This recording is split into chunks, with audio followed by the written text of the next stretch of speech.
Rejoice, make merry. Shitpost Boys podcast Your episode Entanglement. episode Bruh. entanglement. Episode Entangled. Is that what we doing out here? We gotta be with the times on this one. Like we can't just do evergreen shit. That's some bullshit, because I'm just looking at this damn chat, and, yeah, niggas been stealing your sauce, fam. It is what it is. I'm not gonna go in depth about it, but to an extent, is what it is. Anyway, I am Kilo. I am joined by my companions, my brothers in arms. Bobby says Schwan on Twitter. Bobby says Schwan on Instagram. I am a fellow shitpost boy who will stir the pot and should be considered dangerous on all forms.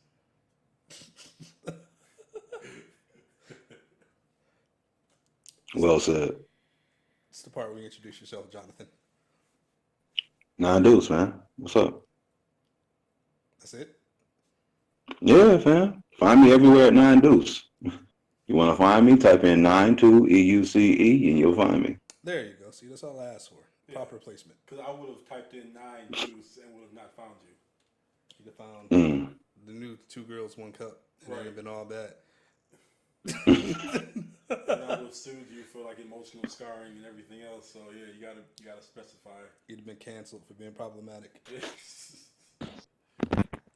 I'll start laying into niggas' skulls with fucking lead pipe at random. Don't do that.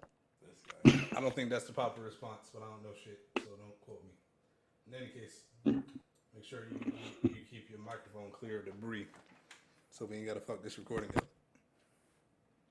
Oh, indeed. So I think this is a good podcast to talk about the mental health in the black community. You know how I feel about the black community. How do you feel? Don't ask me that shit. Well, hold on. It's 2 different things you got to keep in mind. There's the actual black community in which there's the physical location of black people being all together and the sense of oneness that black people across the diaspora feel. But it's a very different thing than like a black community that for some reason is kind of more of a myth than a real thing, where it's like they're all Democrats and they all go to church and sing happy songs. Like I'm not involved in none of that shit. Okay, so what I'm going to touch on is black people in general. Whether that be across the diaspora, whether that be the happy-go-lucky Democratic churchgoers that sing happy songs, I don't care. Mental health affects black people regardless of where you put yourself in the realm of quote-unquote black people. All mental health matters, sir. All mental health matters. All mental health in the matters. black community. All mental health. Well, you see how that works out for white people. They shoot up schools. I got nothing. You always got to take it there. I told you this is gonna be one of them ones that ain't getting sponsored by jack shit. It is what it is. Anyways, but am I speaking wrongs though? I mean, you're speaking a portion of the story. At any rate, the thing is, when you deal with basically the lack of mental health awareness, and it only comes up as when school shootings happens, or when somebody robs somebody, kills somebody. Oh, he was a good person. He was just a little messed up in the head. Okay, so at what point do we say, okay, maybe we need to take this a little bit more serious? But I mean, coming from someone who deals with that type of stuff, you look at it from a certain viewpoint, and other people may not. So it's like they see it from a different viewpoint. So it's hard to get people, I think, to come to an agreement on how to treat mental health problems. Well, like all health, mental health is a very personal journey. It should really only be between you, your family, your doctor, your religious leader, if that applies, in my opinion. Um, and the thing I hate about collective action about these sorts of things is that it's it's one thing to be collective in how it is that you structure your society so that people are supported through their mental health episodes, or that so people are supported before they have a mental health episode. Um, like that's all something we can talk about and agree about, but it's a lot of self-diagnosing. It's a lot of it's a lot of odd ways that we try to make this an all-in together thing when in fact it's kind of just distracting from our own personal journeys to getting ahead of the curve when it comes to um, not just mental health as you are naturally, but when you get into alcohol abuse or drug abuse or anything of that nature, it's I don't want to say it's a distraction to focus on the the the bigger picture, but if you're dealing with those issues right now, you should definitely be on your personal journey, getting the help that you need in any form that you can, more so than on the front lines of mental health reform and or activism. I agree because when you like look at Kanye, Kanye is a prime example of someone who's manic depressive, who goes on these tirades, who's clearly needs some type of you know help medication wise or therapy, and he's not getting it, and the people around him are enabling him. So it's hard to get a fair grip and make it easy for them to help him out when he doesn't want to help himself. I feel like that's a problem that comes with um, how much importance is given to uh, Kanye West as far as his involvement in everything he has going on. Um, I don't want to say anything like, "Oh, we should stop supporting what he has going on," because obviously he can't eat, then all the people working for him can't eat, and that's a black business underwater now because of me not knowing shit and telling people uh, what opinion to have about some shit. I don't think that's right. And But yeah, but I think that Kanye West is going to be a case study going into the next decade or so, where it's like, what do you do when somebody is such the epitome of an essential worker for you know thousands, hundreds, or potentially thousands of people? When you look at the entire Yeezy supply chain, when you look at the entire industry around this mega star who is involved in so many things, and how much shit stops the moment that Kanye West stops. and that's the thing with this whole cancel culture. Um, you don't know who you're unfortunately affecting when you cancel one person because let's say you have, for example, like you said, Kanye West, he has hundreds of people, thousands of people working for him, designing his shoes, building his shoes or what have you. So you cancel him, people stop buying his shoes. Okay, well then that means people who makes his shoes, they don't have jobs. People who design his clothes, they don't have jobs. And now you essentially ruined who knows how many households because you want to champion for justice, quote unquote. When And that's before you get to even like promoters that do like the Adidas shows yeah, I forgot and about like that. the venues and like that entire part of. There's a lot of shit that goes into somebody who's that big, that if they just decided tomorrow to stop doing what it is they're doing, how does it continue? I'm a firm believer that a lot of times um, there definitely should be like an understudy for anybody who's that big, because like you can't do that forever. That's not sustainable. Like you can't be the guy making all the decisions on a day-to-day basis all the time, and that won't be sustainable long term, especially if you had the mental health issues he has. And I think that's the part of the conversation that doesn't really come up often because it's just like, well, Kanye's having an episode. Let's talk about how last time he had an episode he was wrong. It's like, that's cool and shit, but that doesn't do anything. Not at all. Posturing doesn't do anything, and I really wish people would stop posturing. That's never going to stop. I know it's never going to stop, but I can wish it. Yeah. In any case. Wish it, want it, do it. But just to take a half a step back, can we talk about cancel culture real quick? Oh boy, I don't know if I want to talk about cancel culture with you niggas, but go ahead. I just want to know who I just want to know who is cancel culture effectively canceled. Nobody. Well, the Daniel. I'm about to go in. Go ahead, get y'all shit off because I'm about to go in. Okay. So technically, cancel culture has not. You have to put that bag anybody. down though. Hell wrong with you? We pouring a podcast. Sorry. My dumb ass. Technically, cancel culture hasn't canceled anything. R. Kelly is still making his money because people still want to step in the name of love. People still want songs on 12 play. Then Chris Brown never got canceled because he's still making bank. Michael Jackson is never canceled. Who else should have been canceled? None of the black people really been canceled like they should have been canceled. But then white people can't cancel anything because they don't know how to cancel themselves. But there has been a few people like that dude from that '70s show. He was accused of some rape, so people was like, "Oh, can't party's over." It's like, but he doesn't really do much. Like, so nobody. I would say cancel culture has literally effectively canceled nobody. John, I'm gonna let you get your shit off.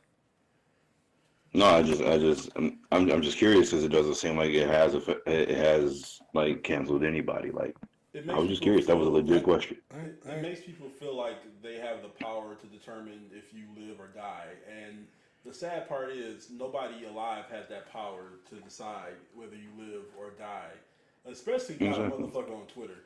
Twitter will never decide if I live or die. Like, I'm still going to eat. You know what I'm saying? But people like Tom Cruise, for example, was canceled for a moment because of what he was doing with the Scientology crap and his wife and all that stuff. But he's still making Mission Impossible movies, and he's fine. Exactly. I mean, it's so many people that shouldn't have a career, but there again, it's like I've almost assumed that every celebrity, every artist has a checkered life. Like, I don't expect anything less than for them to be scumbags. Like, that's what I expect of an artist, to have like a scummy life. Like, it was, I don't really expect celebrities to be angels. Like, I've seen what they do in movies. I don't expect your everyday life to be anything less. So I think that's the problem with people nowadays, is that they expect celebrities to be God-like, and they're not. They're just as human as we are. So, do I agree with some of their decisions? No.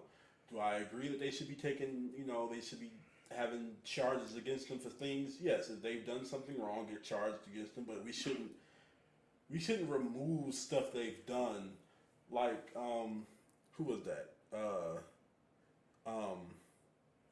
The dude that played in Baby Driver and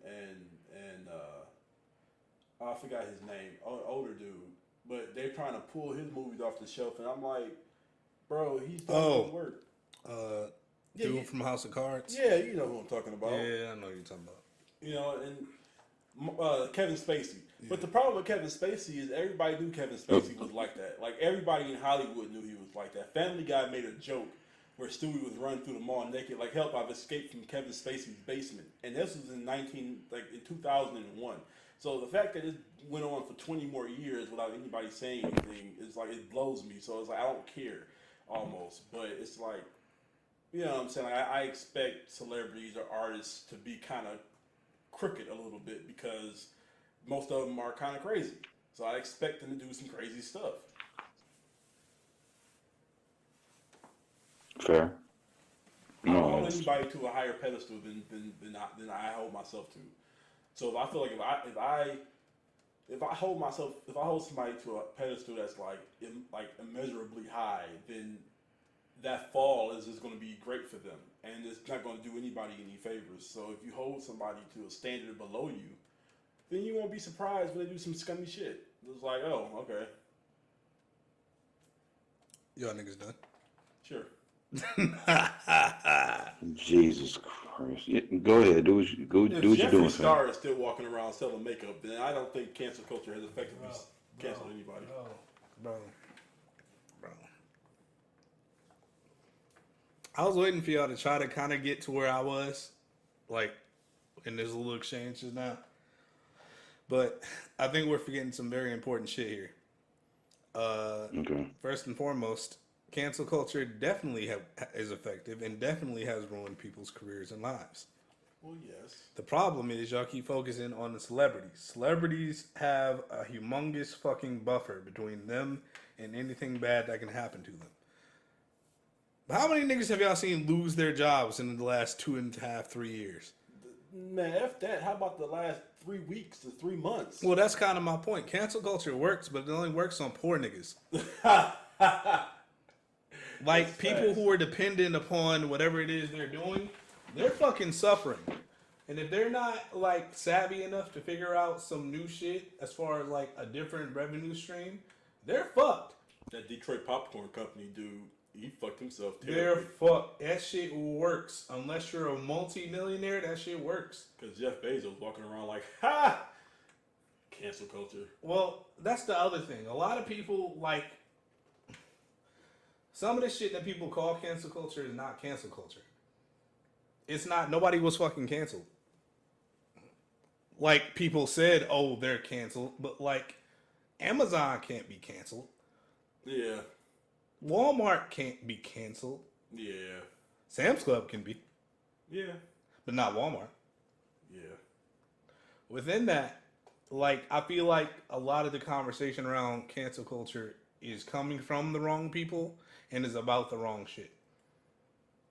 Because I see a lot of people with blue checks on the internet all fucking day talking about cancel culture isn't real. It's only people who feel entitled who think it exists. No, anybody with half a brain who cares about small people like I do sees people lose shit every fucking day of their lives. Over dumb shit. Let's talk about some controversial shit real quick. Old girl who pulled a gun on the people in Auburn Hills, she Yeah. lost her job. Yep. And she has a felony on her record. Yep. Because people wanted to be funny and try to make a video of people doing shit after a dumbass, stupid ass conflict.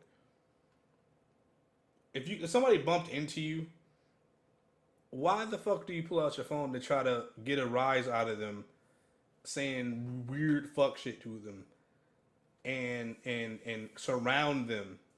And allegedly the girl was pregnant and everything. So, like, it's a clusterfuck. Yeah. These everyday stories that happen to everyday people are what cancel culture actually is. People just saying you are canceled is not fucking cancel culture. There's real fucking lives affected by this bullshit. I would have pulled the gun on motherfuckers too if they surrounded me and whoever it is I'm with that I care about. Because I don't know what the fuck you want. This is Michigan. I got a gun. You probably got a gun. This nigga over there got a gun. I don't know what the fuck y'all got going on. I'm not about to take no chances. If it's you or me, it's going to be you. If I can help it. There's nothing wrong with that. Nope. But the problem is that we're in this period now where We're in this people weird react. period where people are doing fuck shit and thinking that is justified because they're black and they're doing fuck shit to white people. Which means that you'll do that same fuck shit to black people you don't like either. Yep. There's no line for you if you're doing that to what I am hearing or what I observe to be possibly a pregnant woman in a parking lot. And if that's the case, then, you know, I wholeheartedly feel bad for her. And I hope she gets her job back or whatever reversed because, you know. That shit's probably not happening. It's not. But the thing is, it's like, even with the bird watcher, the black bird watcher in New York, who says he doesn't want any charges against the white woman because, you know, the police are just as bad with white women as they are with black people. And I'm like, I don't know about his rationale, but I understand where he's coming from. yeah. I didn't necessarily think that she should be charged with a felony or anything like that, but she should definitely catch a misdemeanor. Oh, for sure. She should get some. She should definitely catch a misdemeanor. She should definitely have to do some community service, pay a fine, do something. There should be some consequences. But my problem with armchair fucking legal experts is that they think everything requires the fucking death penalty or some weird fucking, like, why is it if I say something you don't like or I agree with somebody you don't like, you want me to no longer be able to work and contribute to the tax base? Help me understand. People are stupid. A fine, okay, sure, but you want me to not be able to work, which means I'm gonna be on unemployment, my nigga. Which means you're gonna be paying. No, you're gonna be paying. I'm not talking. No, I'm not talking about you, the person who did something that I didn't like. I'm talking about me, the person who thinks that you should lose your job. I'm fucking stupid. Yeah, no. Oh yeah, I agree. Like, bro, if I get fired, unemployment, here I come. Yep. Guess who pays for unemployment? All you niggas who are working. Y'all think backwards about shit. That was my same thing about, like, when the protests were going on and motherfuckers were going to places basically to get arrested. Because there were plenty of protests where, like, it wasn't any wild shit going on. And that's not to say, oh, the protesters are running around. No, the cops are fucking crazy. Their tactics are ass. As we've seen time and time again, they don't think ahead, and they just start shooting. Whether it be rubber bullets, whether it be tear gas, whether it be actual bullets, they just start shooting. Within that, it's in everybody's best interest in all occurrences to think about how it is best to protect themselves and the people around them. The silliest part about the cops is they start shooting like we're playing hardcore on Call of Duty. Like, they immediately just start shooting. They don't care. It's like, bro, can you, like... At all. They was shooting, dog. They was shooting niggas with rubber bullets on the porch of their own house. Look at that nigger over there. He looks menacing. Shoot him. Well, to be fair. It was black cops. To be fair, they didn't call them niggers. They thought it. And they did tell them to get back in the house multiple times. Even though they were just on the porch. Bro, if it's a police march going by, I'm going back in the house before niggas telling me to go back in the house. Well, yes. Rational niggas will, yes. Rationally, I don't give a fuck if it's my property or not. I don't want to get caught up in none of y'all fuck shit. So I'm going back in the house. Rational niggas. And as soon as y'all gone, I'm coming back out on the porch again. Right. Call me pussy, but dog, I don't have enough guns nor enough hands to compete. No, I'll call you smart. I'm going back in the house. That's the thing. Niggas want to go outside, and I'm not going outside. I'm not going out on a t-shirt, bucko. Like, I'm not. And that's what kills me about, like, the guy who got killed at fucking 6 Mile of San Juan. Like, bro, the video came out and he was shooting at the police. While I am a wholehearted believer in free will and people should be able to do what they want to do, the consequences that come with that shit, y'all don't really want the consequences that come with that shit sometime. No. Because, I mean, if you pull a gun out on a cop, the cop gonna shoot you. I don't care. He's not even gonna think twice. At that point, it's, again, you or him. And, like, it's neutral at that point. Yep. Like, the great equalizer is combat. The great equalizer is war. Nobody is fucking right in war. Nope. Nobody is fucking right in conflict per se. You might have a opinion I agree with, but ultimately, is your perspective versus my perspective versus the perspective of whoever it is you got conflict with. And if you got conflict with the police, probably not the best time to pull your pistol out. Not at all. Probably not the best time. Like, that's probably one of the worst times you could possibly think to do some shit like that. And I hate that people egg on that sort of behavior because it's like, you're not going to have to live with the consequences. You ain't either. Well. You watch your fucking mouth. I know. Anyway. I can't do this shit with you niggas. I said nothing. I said what I said. I wish y'all the best. In any case, as I'm trying to say, no, please do not go shooting at the police. And if you choose to go shooting at the police, I'm gonna assume it's suicide by cop. Sorry. I mean, some niggas. Sorry. It's not like There's no situation where it should ever be that out on the block, out in public, out on the street. Like, it should never be that. Like, regardless of how right or wrong the principles are. That's not. This ain't the place. That's not the time. That's honestly not the time. I completely understand if you were defending your life or you're defending the life of somebody else. But from everything that I've read and everything I've seen, that's not the case. Sometimes people get hot. Sometimes people make bad decisions when they get hot. And dude tried to take that motherfucker's head off. And like, that's all we can really say. I don't really have an opinion on it. I don't really understand the psyche or who the person was. I don't want to take it to a place where it's like I need to judge what it is he did because I'm a moral authority on things. I personally feel like you should never be in a position willingly where you pull out your gun at anybody, whether you're a cop or whether you're a civilian.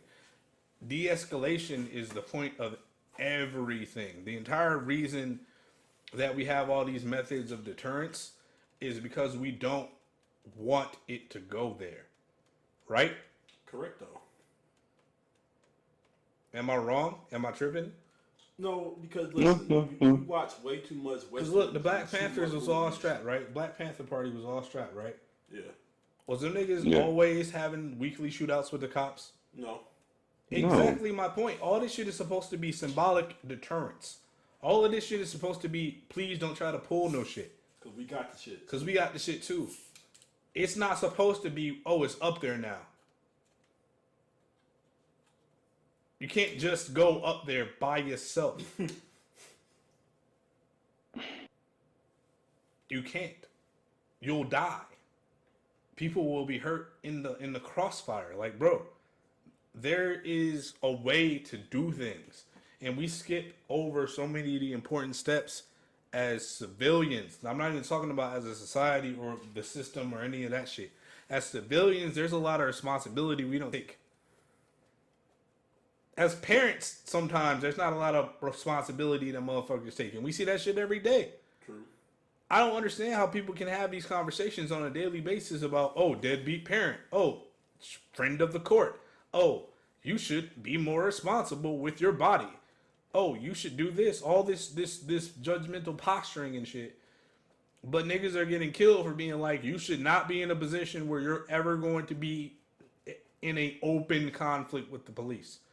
Or you should be in an open conflict with somebody else in the fucking community. Like, bro, stop egging shit on. Stop egging on conflict. As soon as we got past the kumbaya shit 2.5, 3 weeks ago, it immediately went back to the same conversations we've been having for a long ass time. But you know, it always does that though. And I'm sick and tired. That's why I don't even get wrapped up in the cycle of being outraged, because I see it. Every time there's a outrage to have, there's always the ending where we go back to the same cycle. And I know it. And everybody else has to know it at this point. But they don't see it, and they fall victim to the sinister cabal. They see it, but like the methods of communication we have don't allow us to keep 100. Don't allow us to keep it 100. We live in a semi opt-in surveillance state. Like, all this social media shit is the feds. Like, beyond even like TikTok, all social media shit is the metaphor of the feds, which is an entity bigger than you that in some way, shape, or form can ruin or impact your life dramatically. And that's what everyday fucking people are now for sport. For fun. Niggas do this shit for fun. Niggas dox each other for fun. Yeah. And that's circling back to cancel culture. That's the cancel culture shit that gets to me. When you start doxing people, when you start doxing children. I've seen so many kids get doxed because they did the whole George Floyd challenge.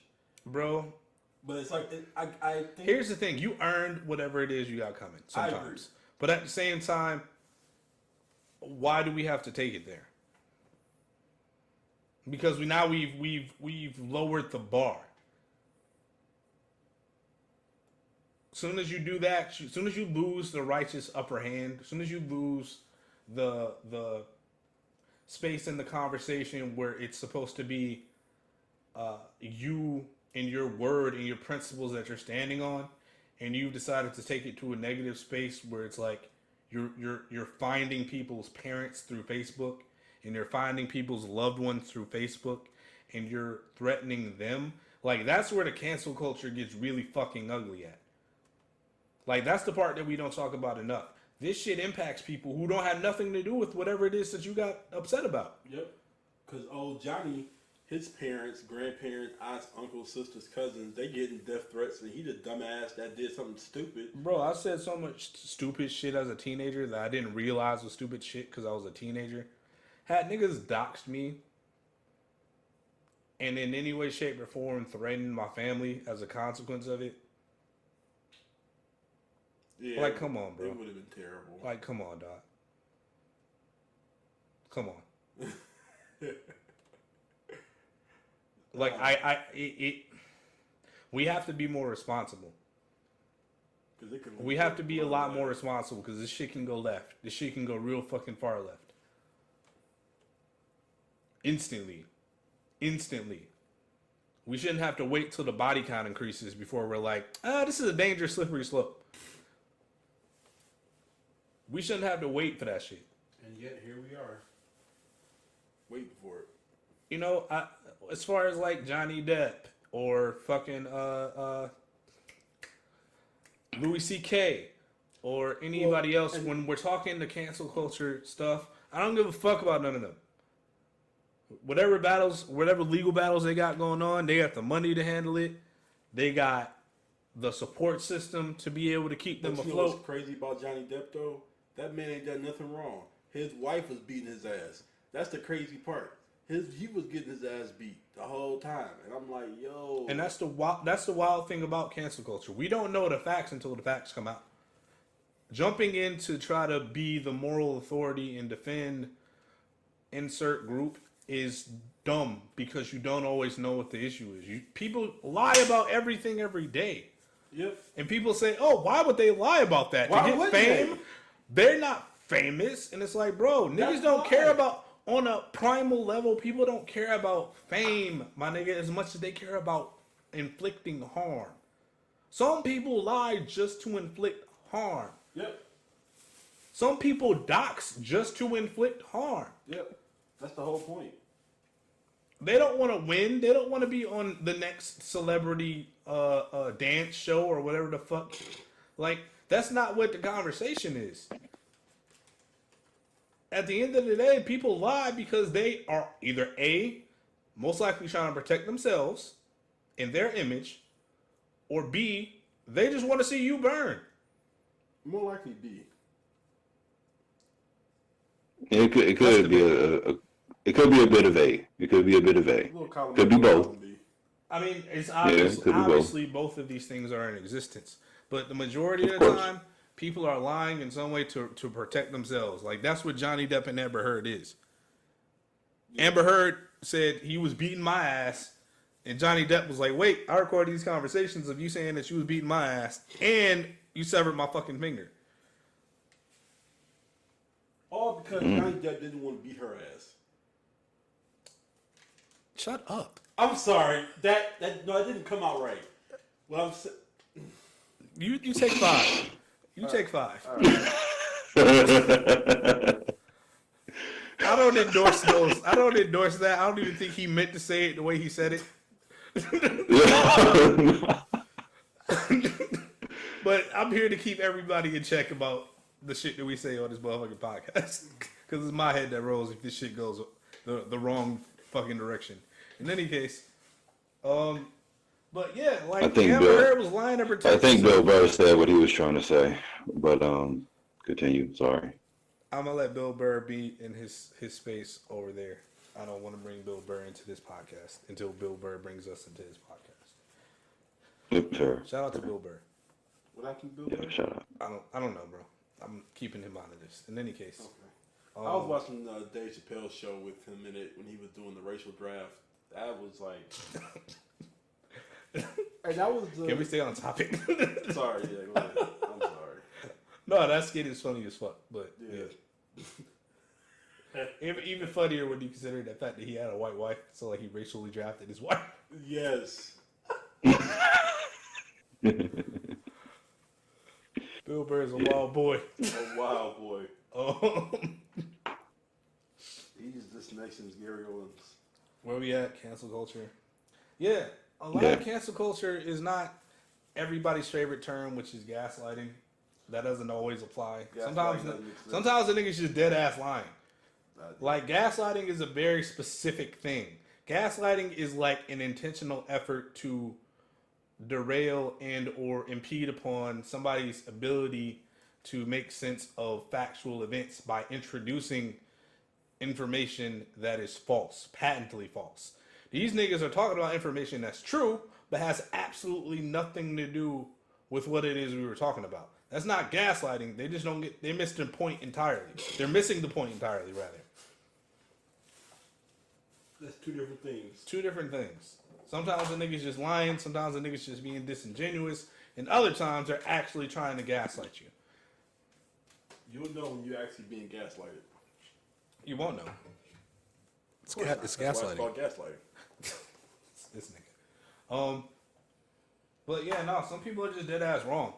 Like, and I've been reading it a lot over the course of the last week, where it's just like people are talking about cancel culture in a very awkward, obtuse kind of way.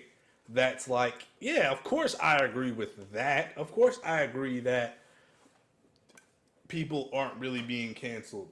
If we're talking about the rich celebrity people, yeah, they're not really hurting that bad. The majority of them, there's a couple of them that actually caught the axe. Did they?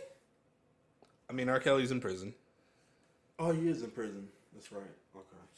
You know what I'm saying? Like, it's Isn't some people like that really caught it. Bill on like house arrest. I don't know.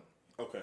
I know Bill Cosby is in prison. Oh yeah, Bill Cosby definitely got fucked. I forgot about that. Weinstein is in jail. Yeah. Okay. I forgot about them. Epstein went to jail and died. We're not going to talk about that. That's for another episode. His girlfriend is in jail currently.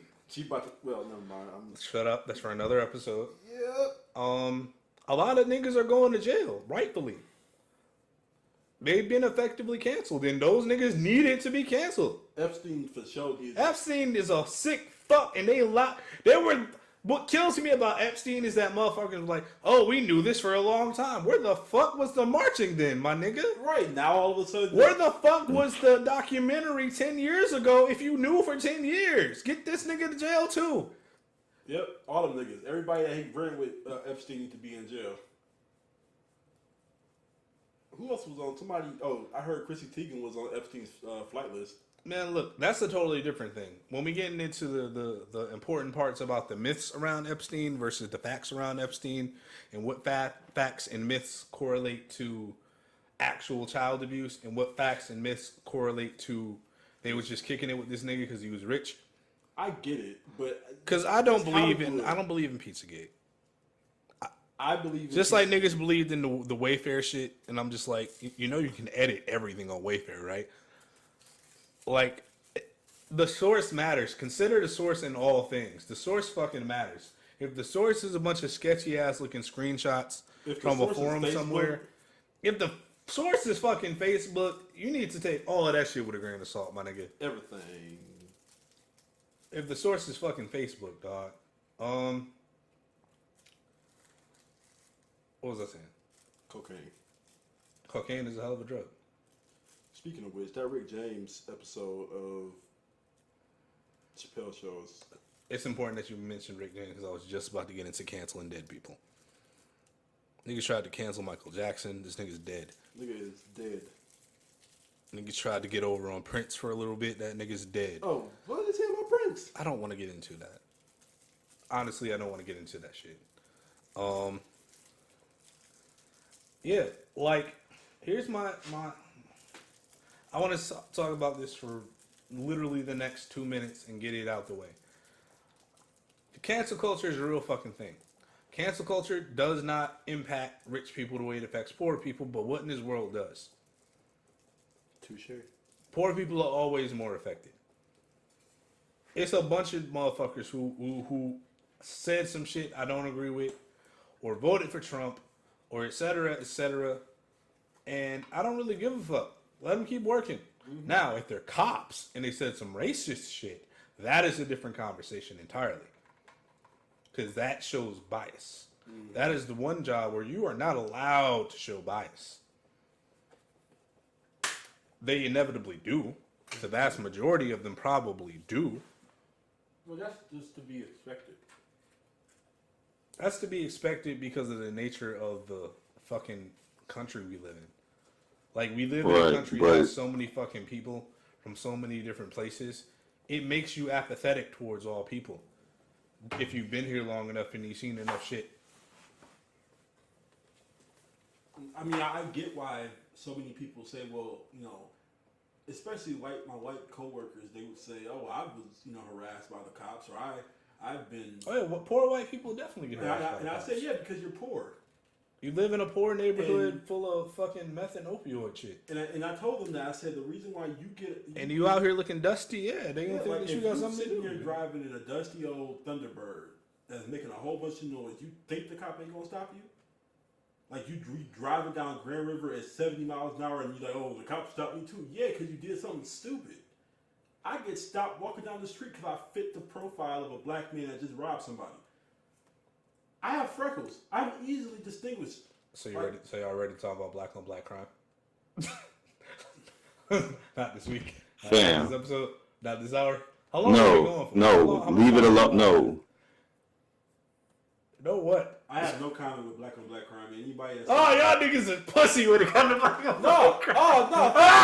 Fuck it. I'll say it then. I didn't say it, nigga. I just said y'all pussy.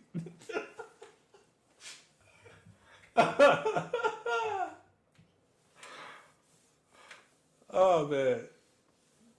The subject of black on black crime versus the facts of black on black crime is two different conversations. The subject of how it's brought up in conversation is different from its actual impact. Yeah. And I'm always for talking about the actual impact and the situational forces that reinforce a vicious cycle in communities, particularly communities that have a lack of access.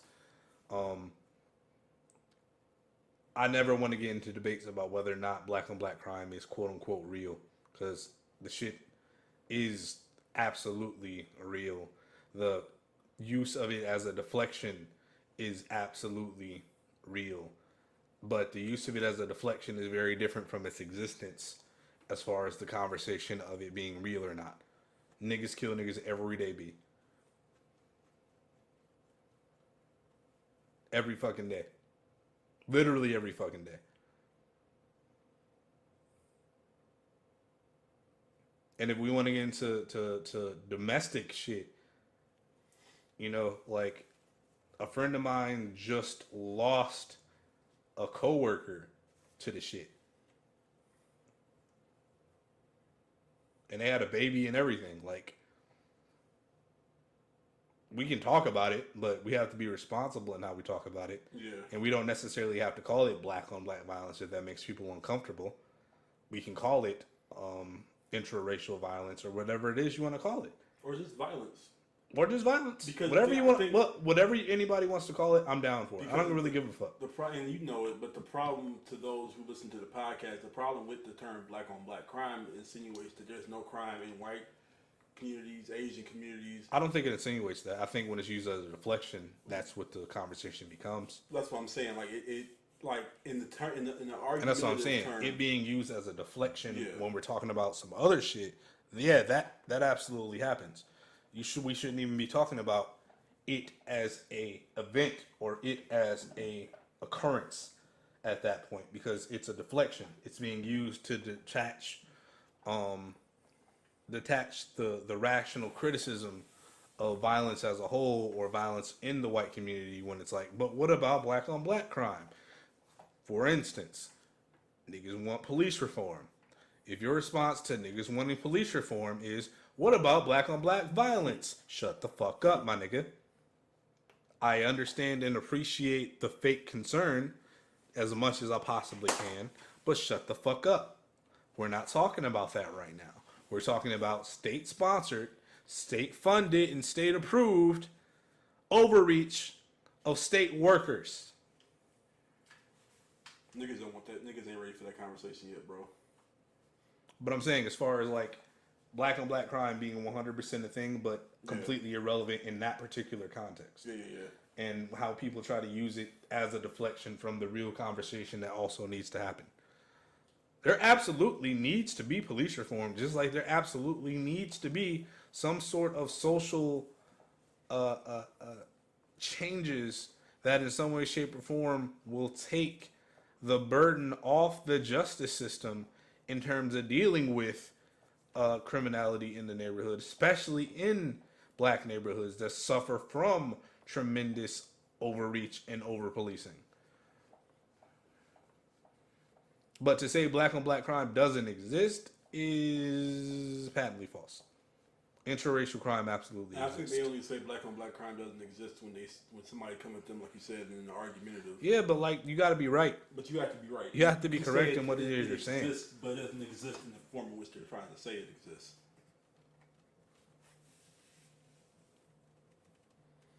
Anyway.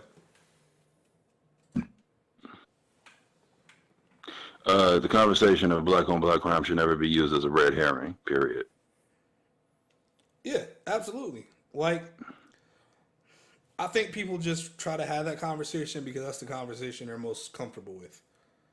Or it's the conversation they feel like they're the most informed on, which they usually aren't. But in all honesty, they're doing a disservice to not only whatever it is they believe in, but they're doing a disservice to their fucking fellow man. Because niggas are like, yo, I'm bleeding. I need a Band-Aid. And you're just like, okay, but did you eat today? Huh? Nigga, I need a Band-Aid. They don't have shit. I appreciate the concern for my health that I didn't ask you about, but nigga, that doesn't have shit to do with my current, more dire situation that I am experiencing. And it makes you look stupid. It makes you look fucking crazy, honestly.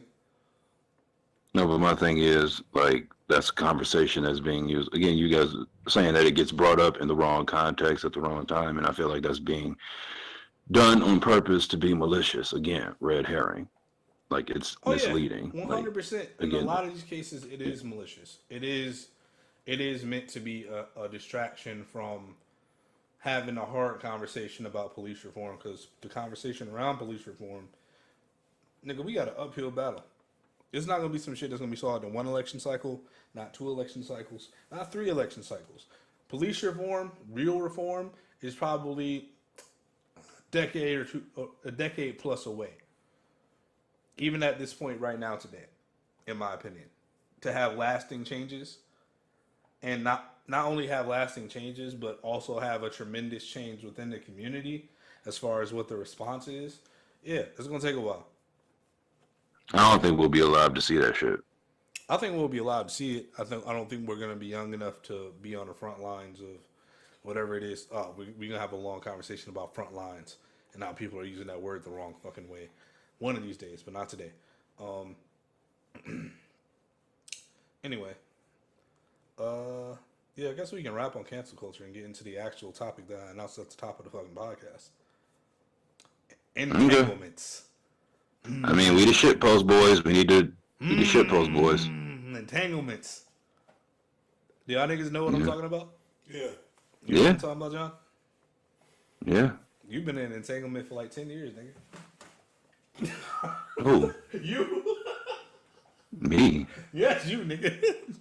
Shit, I ain't been in no entanglement for 10 years. What you talking about? You've been in entanglement for a little bit. How, fam? We can agree to disagree. Okay, let's talk offline. Off the record. What is this man? What are you off the record? We're recording. I have no idea what this man is talking about. But continue, please. I don't know what I'm talking about either. Oh God. Nope. Okay.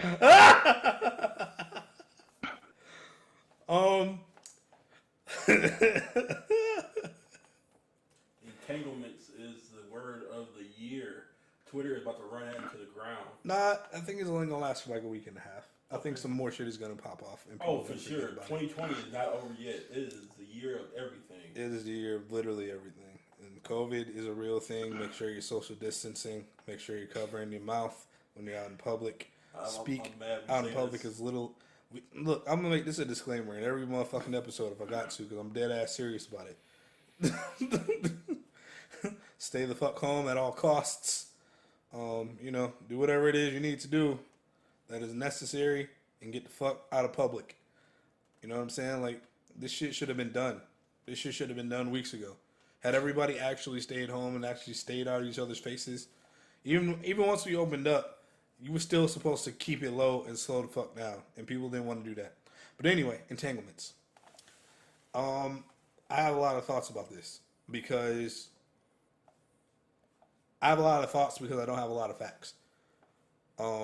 Regardless of what was said about that particular incident that sparked all of this, we can really talk about like the entire concepts of how monogamous relationships function, especially monogamous relationships over an extended period of time. I don't think that you can. I don't think that you can judge anybody's situation unless you're in that situation. And even if you are in that situation, you're still going to have a bias towards whatever your particular opinion is. And that's not saying anything, but saying a lot. But it's really not saying anything. What I do want to get across is I don't think that it is wise to separate while married. So what do you think is the best? Oh, well, duh, because then you... Well, no. If you're going to separate, you might as well just divorce. I don't think you should divorce, but I don't think separation is the answer. No, that's what I said. To me, there's either you're going to be married or you're going to get divorced. There is no separation, because separation means that unless you separate with the intention of getting back together and you know the rules are... Separation makes sense to me under a few circumstances. Separation makes perfect sense to me in which it is like impossible to have a healthy home with the current circumstances, and you're separating for the sake of whether there are kids involved or just safety reasons. You know what I'm saying? Like, in a temporary term, I don't think that you should necessarily divorce anybody because they develop some sort of fault or you're beginning to recognize some sort of fault. To put that in like a perfect example I can think of, if hypothetically I'm married and my wife develops alcoholism after some traumatic experience, and I feel like the only way that she can get right is to go through AA and for us to temporarily separate, and if she needs rehab or she needs whatever the fuck it is that's going on, then of course you have to separate in order to in any way, shape, or form make the relationship not have to go through some unnecessary traumatic experiences. Nobody wants to see the person that they care about ruining themselves and their lives over insert any substance. Like this works across the board. Anything that people are currently addicted to, just insert that for argument's sake. I believe separation in those sorts of situations is ideal. I don't necessarily want to get divorced, but if, again, somebody I care about has an obvious drinking problem and they obviously need help, yeah, we should separate. You should get help. We should, in some way, shape, or form, do what we can to mitigate the amount of damage that's going to happen to the relationship while you are unwell. Yeah. That doesn't mean I want a divorce. It just means you need to take some time to yourself to fix yourself. I'm going to help you, but... Yeah. Right. Like, you can separate and talk on the phone every day. But you got to stay over there. I don't necessarily believe that's the path that anybody should necessarily take, to each his fucking own. But separation works if it is mutual. And it is for a reason that is practical. Like I just said, like, yeah, you're going to cause a lot of undue harm going through rehab and or suffering through whatever symptoms of whatever it is you got going on. And I don't think anybody wants to see their partner at the lowest. And I don't think anybody wants to be seen at their lowest and for that memory to forever be etched inside the consciousness of the person that they're spending the rest of their life with. I don't want nobody seeing me at my worst, hypothetically. Yeah. If I'm really low and I'm really on my dick and I'm really like I need help beyond help that any partner can provide, separation makes perfect fucking sense in that context.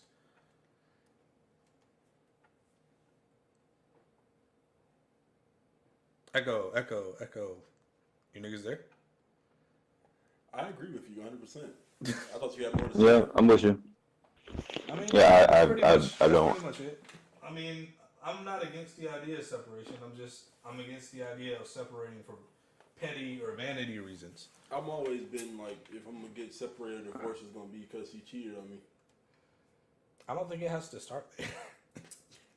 I think that's the only way I'm getting divorced if he cheated. That's it. I can't do it because I'm gonna kill both him and her. See, and that's why you know what? You gotta shut up. I'm not saying, okay, hypothetically. Bro, look, anybody with a quarter of a brain would know exactly what it is you meant there, but you have to be very conscious of the things that you say. I know. You have to be very conscious of the things that you say now more than ever, because even if I know what you meant there, but hyperbole, especially in this particular conversation, upon these particular sensitive matters, is important to cast off and put to the side. We have to talk. It's okay. Wait, hold up. Very rounded way. It's cool. I think I know how I can save us. Alexa, play "Guilty Conscience" by Eminem and start at the third verse. No. I think that'll work just a little bit. No, maybe. No. Just no. No. Did I just make it worse? Yes. Shit. Okay. Let me take 5 then. Take 5. Take a lap. Both of you niggas take 5. Now I'm out here on this fucking island by myself. Thanks a lot. Entanglements. So as the story goes, they separated. August Alsina was kind of taken in by the family through Jaden, and mentored, I assume, by Will to an extent, which makes this all the more nasty. As far as the details of all of that, I don't want to know. I didn't want to know any of this to begin with. I did not wake up on a Wednesday afternoon like, I wonder if August Alsina and the Smiths are all right. That was never going through my brain. That's the other important part about this. We didn't want to know all this shit. But you know, it's funny when I saw them post pictures of them together. I said, "Oh, they fucking. Oh, they fucking." And nobody could tell me otherwise. I'm like, "Nope, they fucking."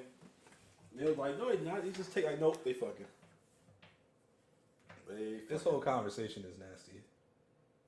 When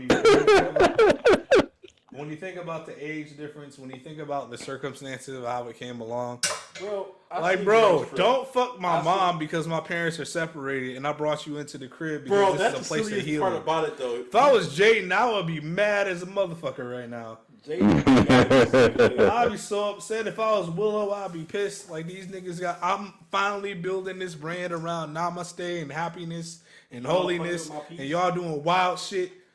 and I can't even defend none of this shit. I just gotta sit in silence now. Thanks.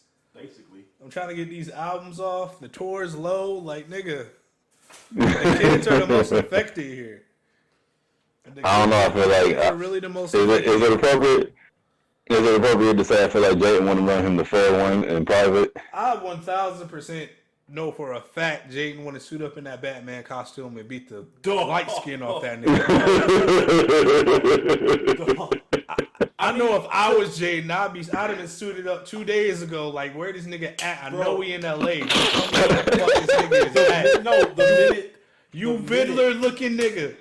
The minute this like, it's one thing to do all this shit, but now you going and you talking to everybody. What the fuck, nigga? The minute I would have seen the interview, I would have been in my costume at this nigga house. I'd have been in my costume. I'd have been in the Tesla at his house. Like, what up, nigga? Like, pull up, like, nigga, fight me. Please fight me. Please fight me. Like, please. Like, I need this because you're not about to fuck my. Like, mom.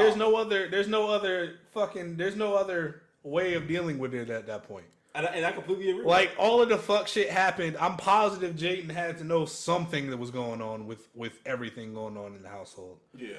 But at the same time, now you on fucking who was he sitting with? Angela Yee? I don't fucking know. I don't know, honestly. Or Angie Martinez? Either way, he was sitting with somebody in the media, and you're talking about this shit with this level of hubris. No, we have to fight now, my nigga. You gotta die, actually. Because I brought you into the crib on some holistic healing, black fucking togetherness, you love my shit. Moms. And not only did you smash my moms, you're now talking about it publicly, disrespectfully. No, now you gotta die. To Angela fucking Yee. Or Angie Martinez. I'm not sure who we sat down with. I don't want to be disrespectful. No, it was Yee. It was Yee. All right, shout out to Angela Yee. But you know what's crazy? Will was piping Margot Robbie the whole time. I don't even know nothing about Margot Robbie and Will or any of that shit, bro, so I can't speak on none of that. The way they were in that Focus movie, the way they were in Suicide Squad and other movies they were together, they was piping each other. Like, he was piping her, she was piping him, one of the two. I don't fucking know. I don't want to go into that because I don't know shit about it, and I don't have anything hard to go off of. Of course you don't. But yeah, dog, don't come into my space of healing and cause fucking mayhem, my nigga. That's sick, bro. When you think about it, when you think real hard, like, regardless of how you felt about it, like, you didn't have to go about it this way. Even if it was a mistake, even if it was some shit that just the two of them had come to an agreement, conclusion, explosion, whatever the fuck happened, bro, don't go out here and you got an album coming out talking about this shit, and I brought you into the crib because you the homie. now you the ops. Right, you're effectively the ops now, my nigga. I gotta kill you. I don't know about all that, but we do have to fight. Somebody said if August alumni come up missing, we know who killed Tupac. I'm like, August alumni. Yeah, you know they can't. They Twitter. They can't say his last name, or they want to make jokes about his last name. So I wish them the best with that shit. Me too. All I know is that the whole situation is kind of sickening. Let's walk you through it real quick. August Alsina is like the same age as me. And he been hanging out with them at like 28 or 27. And he been hanging out with them for like the last 4 or 5 years. So, nigga, you was like 24, 23, 22, kicking it with these niggas. And now you're pushing 30, and I hope that if anything happened, it happened like recently, and then it fell apart, and like that was it. And it was something that happened that wasn't supposed to happen the way it happened. And, you know, lines got crossed on both sides. Blah, blah, blah, all that good shit. But this is a nasty situation if this nigga was brought into the house and treated with respect and given free reign of coming and going, or et cetera, or, you know, he's like a son to us, et cetera, and y'all are doing weird shit with him. Like, if that's what this is, I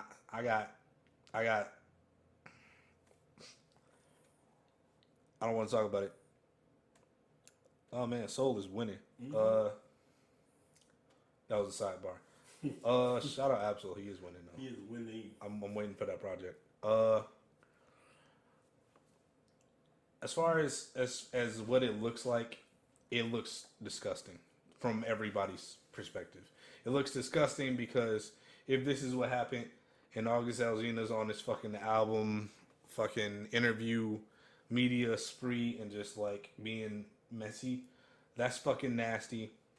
If, you know, he came to them in a vulnerable state, because I assume anybody who's young in their 20s who has been in the music industry for a little bit probably missed out on a lot of development as far as like adolescence into adulthood, into et cetera, because you sacrifice a lot of shit for that. And I'm thankful, like, my dreams early on of like music and media and shit like that didn't pop off when I was 17 and didn't know no better. Because I can't imagine fucking 800 episodes of shitpost boy shit, and the first 300, 400, 500 episodes are me being an ignorant ass kid saying wild shit, and that's forever. And that's forever connected to whatever it is I got going on now, with a lot more clarity and a lot more maturity and a lot more learning and a lot more books. If this is that, you know what I'm saying? It's important that he talked about it. Yeah. If this is that, it's important that he talked about it. But I don't think the way that he talked about it is particularly the way it. Well, let me not. It's not the way I would do it. I hope that Jada didn't prey on him and didn't take advantage of him in a vulnerable state. And I hope. But that goes without saying that in the time, and we're talking about what is predatory or what seems predatory at the time when you're doing it. A lot of us have behaviors that we don't realize are harmful or especially negatively impacting people. I feel like there's a lot of people who just in general don't have that constant, like, Big Brother is watching energy about how it is they move through life. And at the end of the day, it's not like he was 18. True. It's not like he was 17, 15, 16. It's not like they had some sort of extended sexual contact or relationship while he was underage. He was an adult. It's nasty from a moral perspective only. Legally, it's like whatever. My particular morals and how I look at it, it's just the circumstances create a situation that's unsafe for every fucking body. If things went a certain way with this, we'll never know all the details. I don't think we need to know all the details.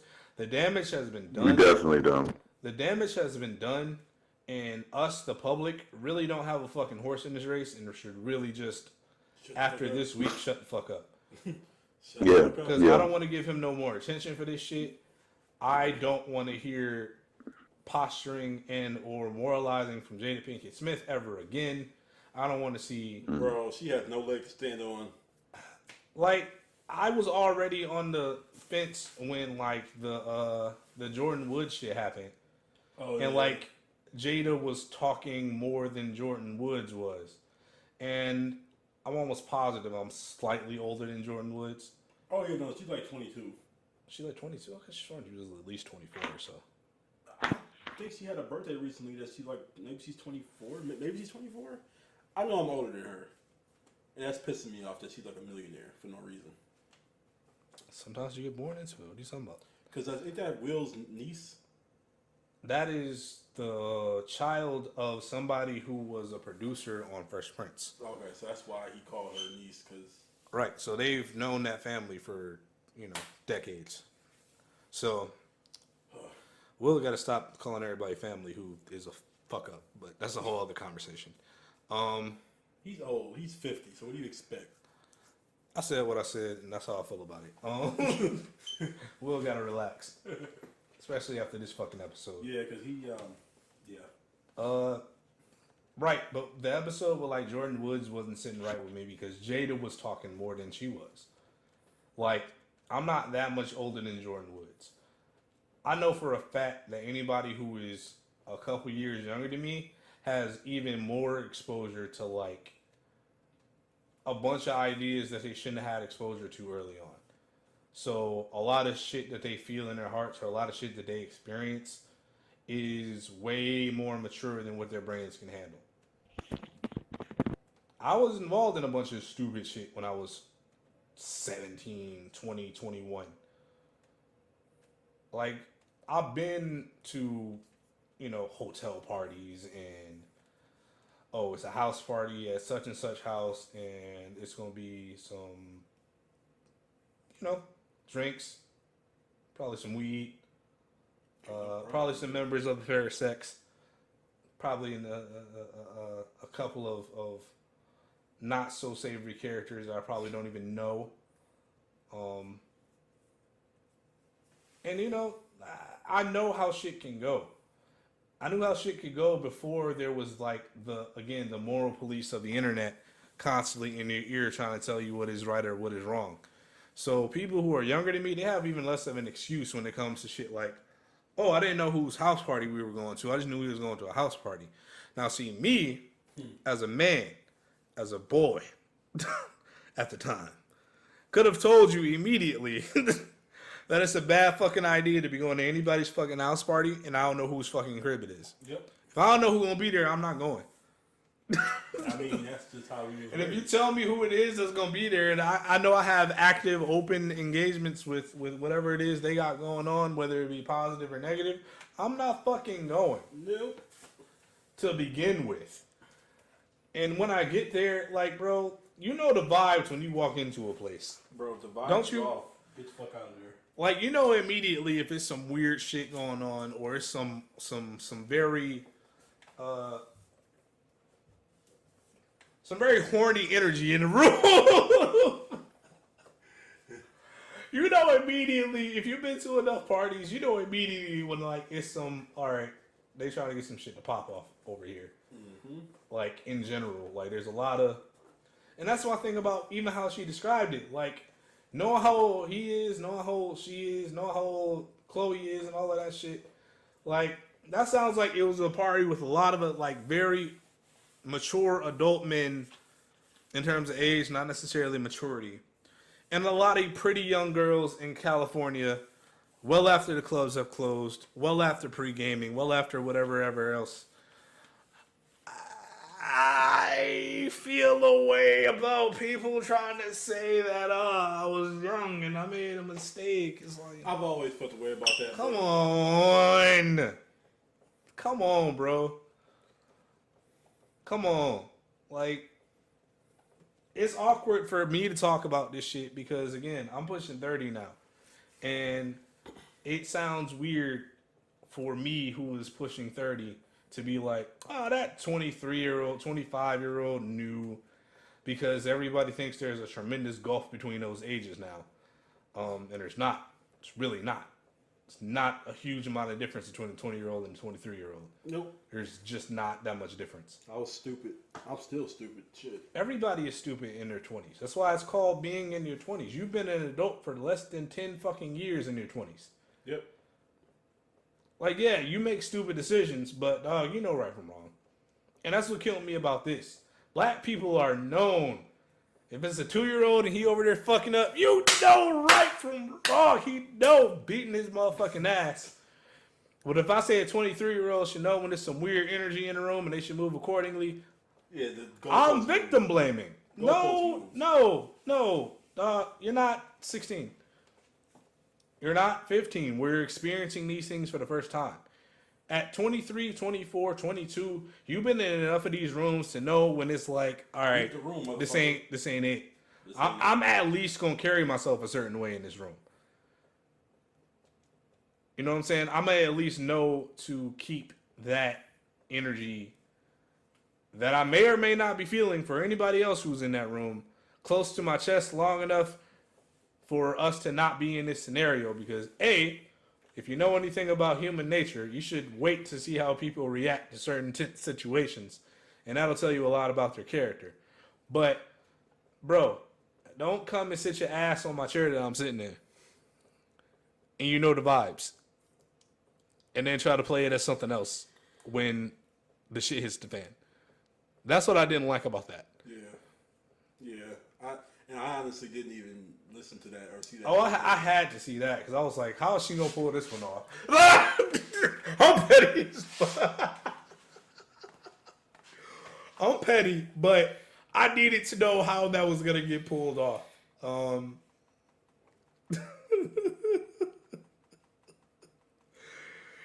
It's not a lot of ways that you can really do. It's not a lot of ways that you can really move in a room where it's like, all right, it's a party vibe. Party vibes are creepy. That's why I don't like R. Kelly music, because his music is just a party vibe. It's always just a little too horny. Just a little bit too horny. A little bit, Jesus Christ.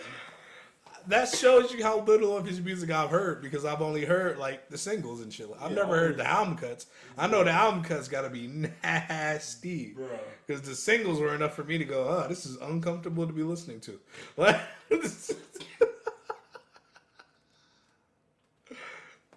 I'm dead ass. John, you chime in. I got nothing to say on this conversation. I knew you was gonna say some shit like that, but bro, you definitely have something to add in this conversation because you're the opposite of me. No, I'm not. Wait, whoa, hold up. How do you feel like I'm the opposite of you? You're the opposite of me in terms of you haven't necessarily been in that world enough, because as a consequence of not only religion, but like you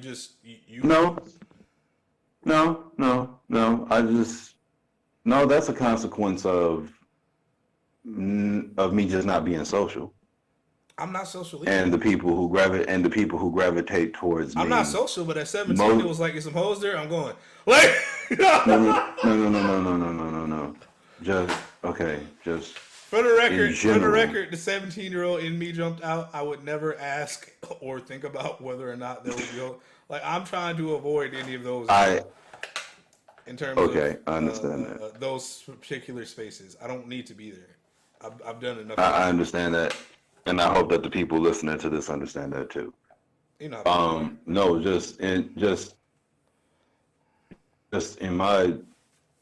I'm on the same wavelength as you. I don't want to be in that fucking room. Yeah, I hate going to parties, but I always went to drink because Well, that was the thing. Like, you had to go to those spaces in order to like enjoy alcohol or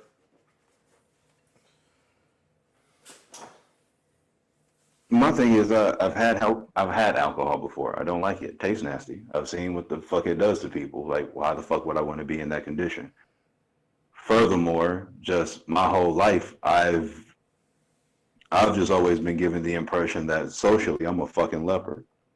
So it makes no sense for me to want to be in a space full of people who don't rock with me. Period. Beyond that, the few people who do happen to gravitate towards me, there are way more of them that feel the same way, and much lesser of them who will indulge and partake in those sorts of situations, those sorts of events. And it's a cool thing to some degree, or at least it helps to some degree. I can think of one situation in particular where I was invited to go down the street to a party. I said, no, I don't want to go. And I don't want to go. My cousin, he invited me. He was talking shit about me before he left. Came back, he was like, you know what, it was a good thing you didn't go because cops pulled up and arrested a few of my young niggas. And we was young niggas. Him saying that. So yeah.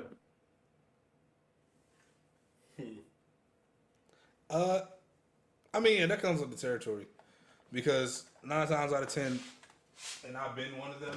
There's underage people there, and like I've been in parties I had to run out. Cops coming, oh shit! Like I'm out the back door immediately. I've been in a couple of those situations, but like, I don't know. But John, let me ask you this though: when you have been in those rooms, what was the energy? What were your thoughts? Weird. But what were your thoughts? I know it's weird, but my thought. Let's delve into that. My thoughts were, let me find somebody that I know and just hang around them the whole time. Did you feel unsafe? Yeah, because anything other than that is mentally troubling. Did you need an adult? Yeah, I need an adult.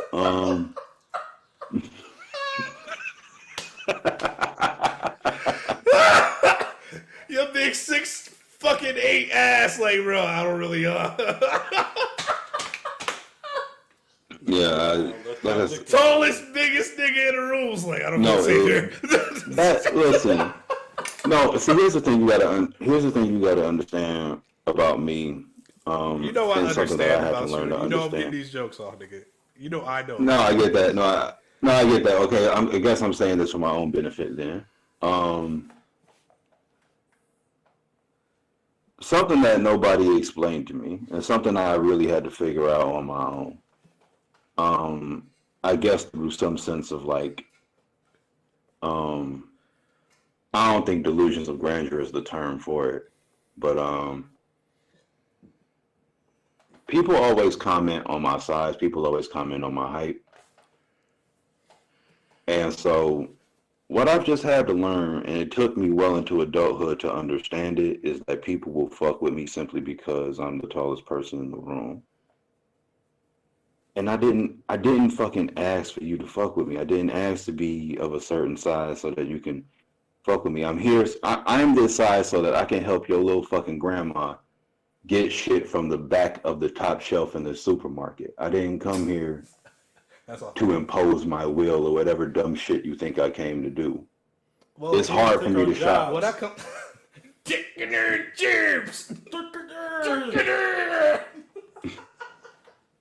It's hard for me to shop for clothes sometimes, my nigga. Just, you don't want to be this fucking tall. I hear niggas say it all the time. Nigga, if I had your height, nigga, no, you would not know what to do. I'm a regular size big nigga, and I already know. Like as soon as I got out of like a 10 in shoes, I was like, it's a whole nother world. Yeah, I'm over 14, so I already know your thing, bro. You can't find 14s nowhere.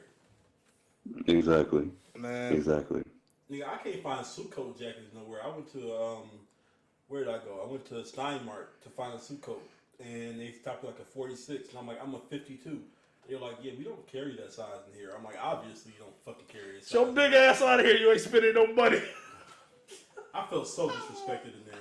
We're going to talk about male body image one of these days. Bro. You call it husky? Husky. Husky Tinder.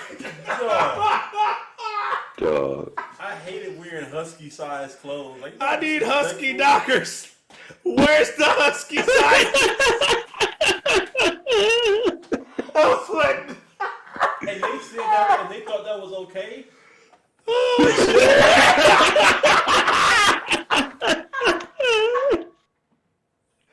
They thought that was okay. Oh, shit. I'm like, size husky. I'm like, let's call this size husky and make all the kids feel bad. Oh boy, did I hate those days. Man, I do not miss. Y'all carry husky sizes here? Let me go check. Do we carry husky sizes here? Over the loudspeaker, like, hey, do we have husky sizes? We got a fat husky boys. My self-esteem. Why would you do this? Fat fuck up here needs a husky size 14. God damn it. Yeah, I don't miss them days at all, bro. I got tears of eyes.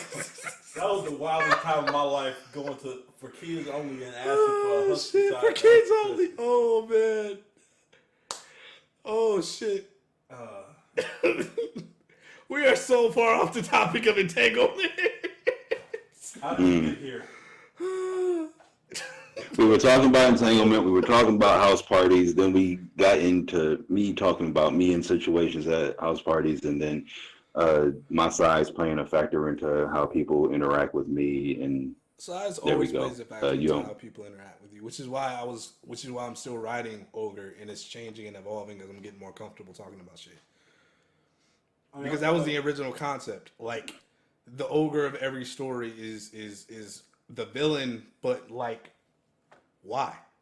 All he was trying to do is get some real like, over here. Regardless of like the tropes and the funny shit in Shrek, it's a real thing for people who have unconventional body sizes or unconventional body types or unconventional looks or ways or whatever else to be ostracized from society, and the people to just try to come and fuck with them just as like, I'm not afraid of you. And it's like, I never asked you to be afraid of me.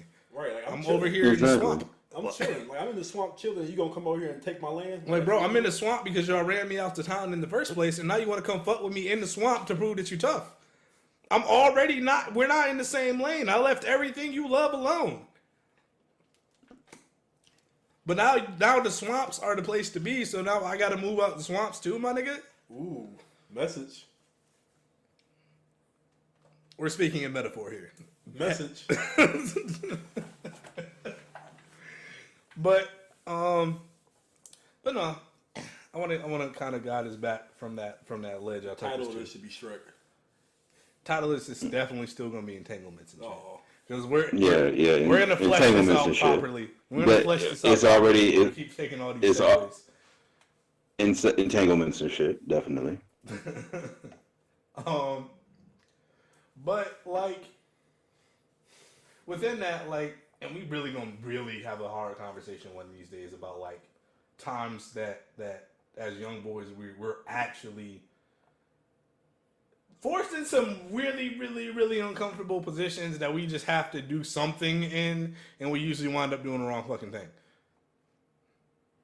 Like, for instance, in terms of like one of the first like quote unquote adult, quote unquote romantic kisses I had was like in a public place with like, I don't want to say onlookers, but like kids are weird and kids are horny, and like you put a bunch of 15-year-olds in a dark space for various reasons that have to do with actual getting work done. Like, it was like some play shit, like on stage play, and like, yeah, it's like, well, now you gotta perform because you have to kiss her because y'all gotta kiss because reasons, and it's like, I'm not even prepared. Like, I'm not even ready for it. I did not even wake up today thinking like this was gonna be a thing.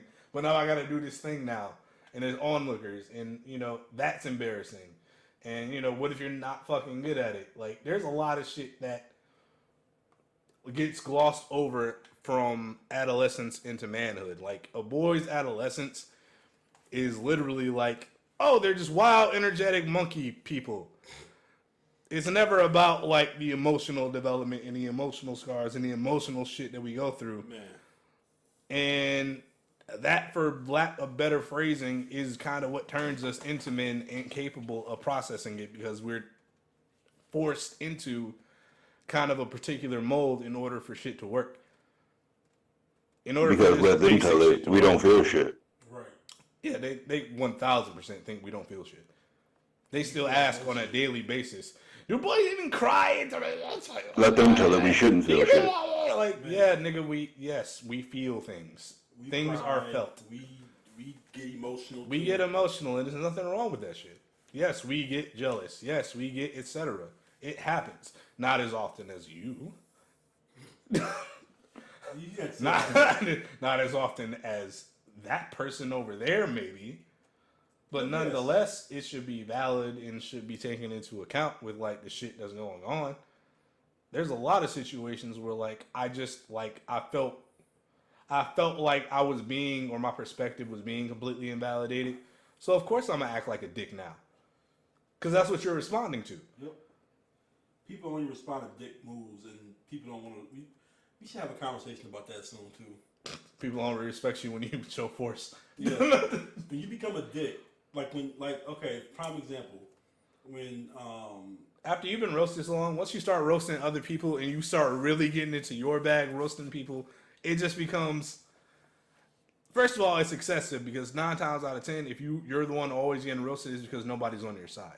Yeah. And if you actually like get back at somebody and like you're killing them, they're still not gonna be on your side. Nope. They're gonna say that you're the one going overboard and you're the one who's blowing it out of proportion, et cetera, et cetera. But it's like it should be fair game at this point. As Eminem said, I take it, dish it back out, and they get all bent out of shape. Like, I took it and dished it back out. I didn't start the fire. You started it. You started the fire, and I just fired your ass up a little bit better than you could. But it don't matter if you're right. It only matters if they like you. Yeah. That's how Trump got elected. Yep. We're not going to talk about Trump on this podcast. Anyway, entanglements and shit. I have nothing else to say about it. John, when was your first entanglement? When was the first time you realized, oh, shit, I'm just kind of here? You don't have to. I'm really just putting pressure on. I'm putting pressure on. No, that I'm trying to remember. No, I'm trying to remember. I think it said it's been so many times. It was probably the 10th time she asked me to let her borrow my homework. That was probably it. Ooh, you got spun real bad. Yeah. Not the homework. Too. Oh man, how many chicks have borrowed money from you that never gave it back? None for me. None from you? Broke ass nigga. You damn right.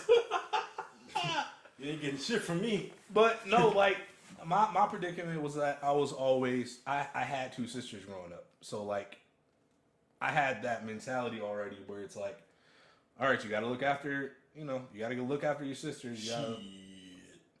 Y'all had a different relationship than me and my sisters. We'll get into y'all relationship when you're ready to talk about that.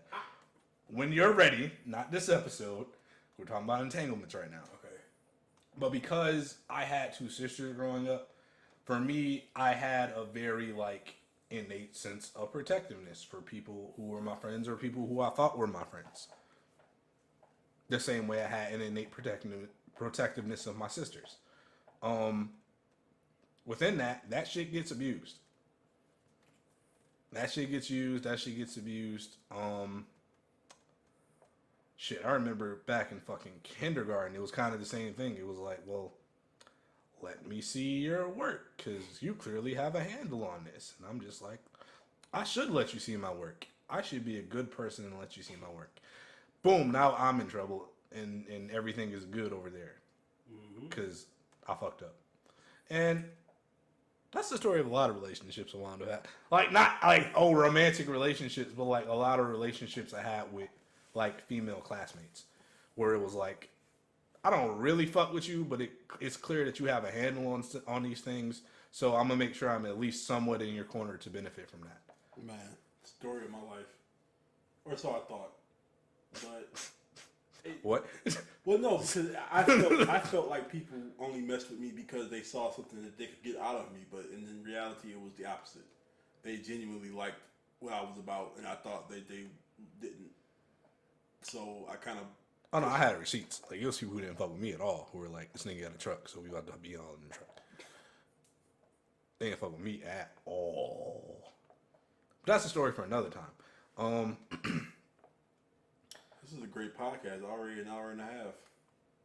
Well, it's more than 2 people here, so I'm kind of being loose with the rule about it only being an hour. Plus, we haven't really done like a long form one in a minute, and to be safe and to be fair for everybody to actually speak on shit, we need more than an hour with 3 niggas.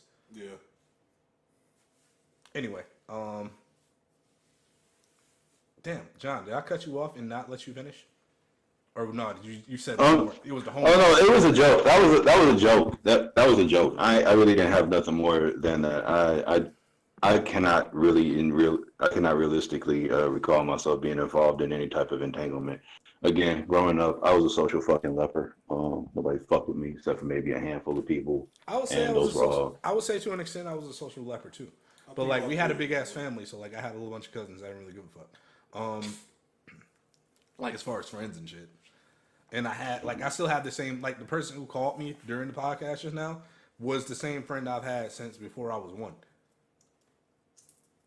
Like, you know what I'm saying? Like I've been with the same nigga. I'm the epitome of been down with the same nigga since day one. literally and figuratively. Like this nigga called me and I was like, yo, we doing the podcast. Did you want to call in? He's like, all right, well, bet I'll just get up here on Tuesday. So I'll hear from him on Tuesday or Wednesday technically when I actually put it out. But yeah, no, I'm very loyal to like my friends and shit. The friends I have are the friends I have for an extended period of time. Like until you do some unacceptable fuck shit, you're probably still in the good. And there's people who done fuck shit to me that was understandable, that I reached an understanding about and like reforged bonds with. Like that happens. And I think I'm better at that than a lot of people as a consequence of just like, it don't make me feel good to just cut people off. Like that's never something that I've given a whole lot of credence to as a philosophy of life. Oh, just cut them niggas off. Oh, they over there on bullshit. Cut them niggas off. I cut people off easy. I cut people off like it's nothing. My fallback game is immaculate. Like I'm not that nigga. No. Because I don't believe in fake relationships. I don't believe in superficial relationships. Like if I really fuck with you, I really fuck with you. Right. I would like, even if like the relationship is superficial at the time, I would like us to actually in some way, shape, or form have an actual bond of some sort. Exactly. I don't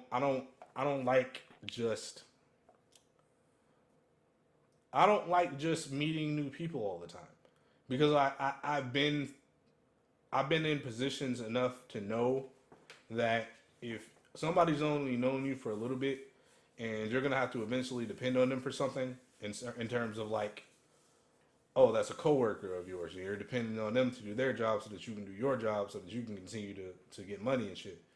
But if we got a weak ass bond and I fuck up one day and you just like, oh man, this nigga always fucking up, and you start slacking off, like the whole thing becomes massively, radically dysfunctional. Because eventually you're gonna say some shit that's gonna be out of line, and like I don't do disrespect well. I'm not into that shit. So as a consequence, it's important to at least forge like a real bond with somebody, so that they at least understand. We gotta have an understanding of not only people's good sides, but like what it is that they're not good at. Yeah. And we should be able to have honest conversations. Like, bro, I'm not good at this shit at all. So please, if I'm fucking up, like I'm gonna try to make that up on the other side with whatever else it is that we gotta do. You know what I'm saying? Like I'm not intentionally trying to sabotage anything I'm a part of. But if I'm sabotaging some shit I'm a part of, I'm gonna at least try to use my toolkit to the best of my abilities where I'm strongest at, to alleviate as much strain as I'm causing where my deficits are.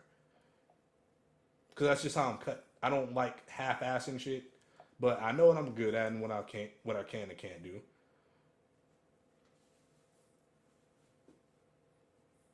Anytime you niggas want to jump in. I honestly, I don't know. It just seems like when you deal with people on that level, and people got to be sure of themselves. Like you said, if you know something you're not good at or whatever, then you have to then be comfortable and confident in yourself to say, hey, you know what, I'm not good at this. I'm not good at that.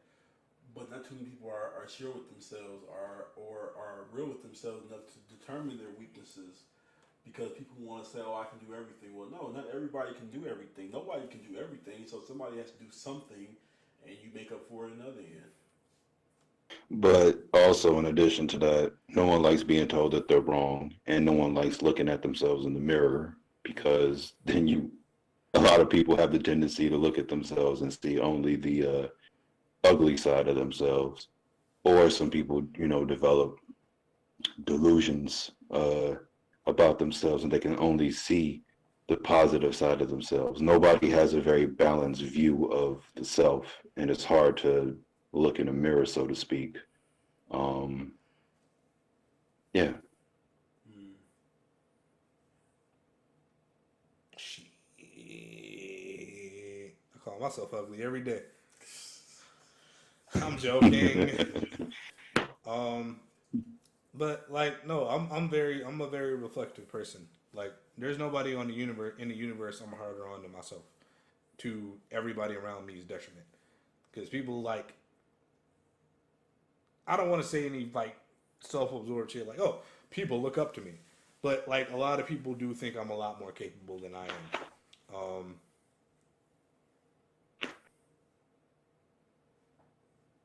I don't even, what's the word I'm looking for? I don't put too much stock. I don't put so much stock in myself that I need to overcompensate or be especially defensive when I'm faced with criticism. But if that criticism is bullshit, I'm gonna explain to you exactly how it's bullshit. Yeah. Because I've been bullshit. I've been criticized for bullshit before. A lot of the criticism I've had is just these niggas have extreme deficits of memory and don't remember anything. Like, like they don't remember. Like, I'm trying to give an example that's not too fucking invasive in other people's lives. I got nothing. I'm gonna move along. I don't want to say anything out of turn about people that A, I haven't talked to in a long ass time, and B, you know, it's not in my. I don't like shitting on people. Like, that doesn't bring me any pleasure, despite what people may think. I'm one of those people who just does not like shitting on people. But if you said some actively stupid shit, I'm gonna definitely point out that you said some actively stupid shit. Like, I'm 1000% that guy to be like, yeah, that's you got it fucked up. Within that, I don't think that there is a place in the majority of what is considered polite conversation for you to give genuine criticism of anybody. And I think that's where we lose track of it. Not every conversation needs to be a polite conversation. Some conversations need to be had, and there's no polite way to do it. You got to really pull niggas to the side. But that's why I go back to, it's important to me to build up a rapport with somebody, because if I pull you to the side and I'm like, okay, I got some hard criticism for you. Yeah. I want you to understand it's not coming from a place of me trying to get you fired, me trying to shit on you. Coming from a pure place. Right, it's coming from a pure place of we're moving stupid right now, and we need to pull it together. Because what we're doing is dumb, myself included.